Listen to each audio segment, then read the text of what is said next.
बिस्मिल्लाहिर्रहमानिर्रहीम, अस्सलाम वालेकुम। प्रोग्राम डिबेट शो में खुश आमदीद। मैं उसामा ज़ाहिद हूँ।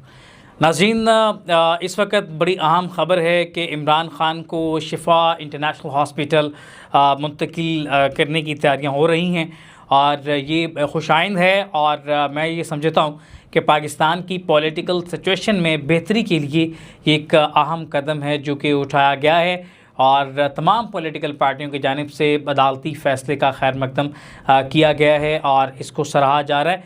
लेकिन यहाँ पे मैं सवाल ये खड़ा करना चाहता हूँ, चलें अच्छी बात है पाकिस्तान की पॉलिटिकल सिचुएशन जो है वो बेहतरी की जानिब गामज़न है, लेकिन यहाँ पे कोई बात नहीं कर रहा कि तहरीक लब्बैक पाकिस्तान के सरबराहान वो अभी तक लापता हैं, गुमशुदा हैं, अगवा हैं, किस सूरत हाल में हैं किसी को नहीं पता।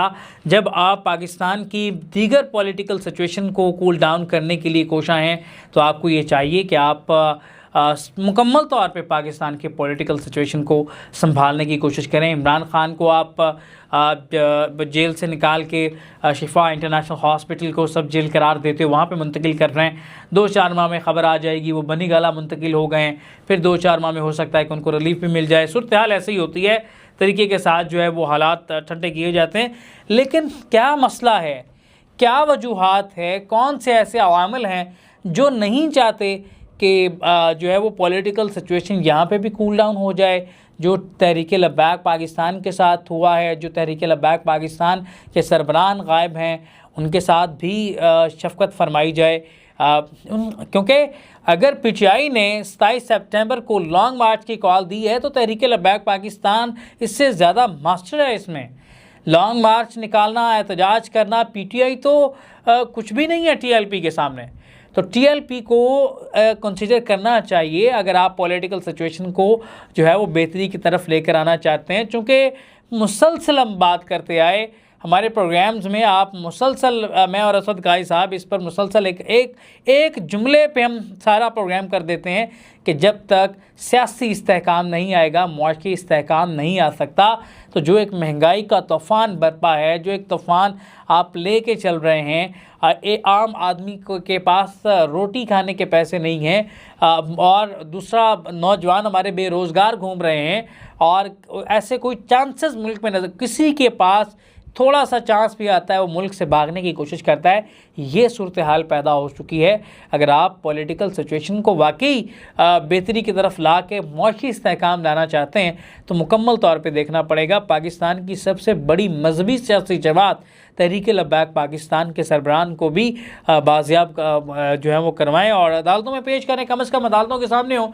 जब इस तरह की हिजान किसी कैफियत पैदा हो जाती है कि किसी एक पार्टी का लीडर जो है वो कहाँ है, किस हालत में है, गायब कर दिया जाता है, तो फिर ये एक आप बम पका रहे हैं और ये जब बम पकेगा फिर फटेगा, तो जब फटेगा तो फिर बड़ी तबाही है यहाँ पे।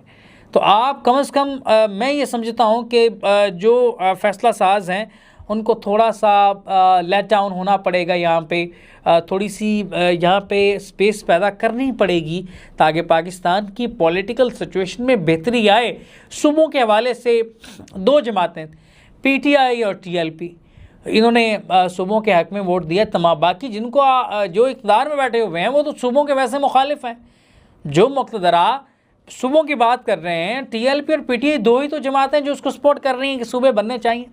और दूसरा आप बात करें मार्के हक़ की बात करें, हमने एक भारत के ख़िलाफ़ शानदार फतह हासिल की और मुझे याद है तकरीबन तमाम पॉलिटिकल पार्टियों के सोशल मीडिया इन्फ्लुएंसर्स के अकाउंट पे मैंने अल्लामा ख़ादम हुसैन रिज़वी का वो क्लिप देखा है। वो उस क्लिप में जिस जज्बे के साथ वो गुफ्तगू कर रहे हैं, उन्होंने फरमाया कि जब ये हमारे प्यारे हिंदुओं के घर जाएंगे तो किस तरह से जज्बे के साथ उन्होंने जोश गरमाया।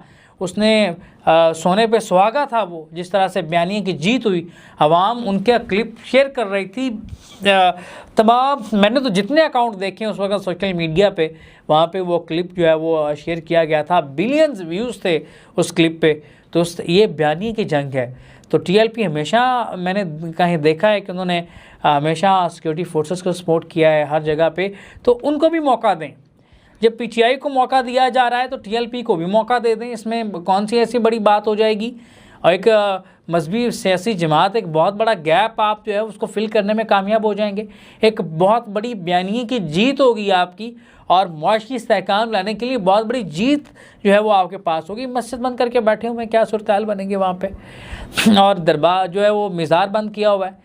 अल्लामा खादिम हुसैन रिजवी, मैं तो उनके नाकदीन, मैंने सिक्योरिटी फोर्सेस के जवानों से गुफ्तगू की, वो कहते हैं कि मैं बड़े शौक़ से अल्लामा खादिम हुसैन रिजवी साहब को हम सुनते हैं। तो हर मकतबा फ़िक्र के लोग अल्लामा खादिम हुसैन रिजवी साहब के बारे में ये राय रखते हैं कि वो एक अच्छी बाकमाल शख्सियत थे, ना बिकने वाले थे ना झुकने वाले थे।